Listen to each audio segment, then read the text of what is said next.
સાબરકાંઠા જિલ્લાના Gambhoi police station ખાતે તારીખ 27ના રોજ સામૂહિક દુષ્કર્મની ફરિયાદ નોંધાયેલ છે. જે ભોગ બનનાર છે તે સગીર વયની બાળા છે. તેના પિતાજી તરફથી ફરિયાદ નોંધાવવામાં આવેલ છે. એમાં કુલ 3 આરોપીઓ છે.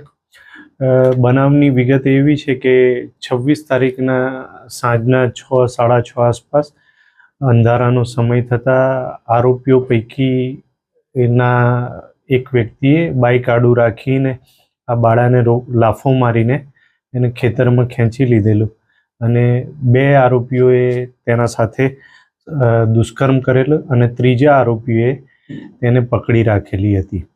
આ 3 આરોપીઓને તાત્કાલિક પોલીસે શોધખોળ કરી અટકાયત કરેલી અને એમને અટક કરી નામદાર કોર્ટમાં મોકલી આપેલ છે. આરોપીની ઉંમર શું હશે? જે 3 આરોપી છે એમાંથી એક આરોપીની 26 વર્ષ ઉંમર છે, એકની 22 વર્ષ છે અને એકની 28 વર્ષ ઉંમર છે. 3 આરોપી પૈકી એક આરોપી છે એ પરિણીત છે, 2 વિવાહિત નથી. ઘટનાનું રિકન્સ્ટ્રક્શન પણ કરાયું છે? હા, આ ઘટનાનું રિકન્સ્ટ્રક્શન પણ કરવામાં આવેલ છે અને તે બાબતે જરૂરી કાર્યવાહી કરેલ છે.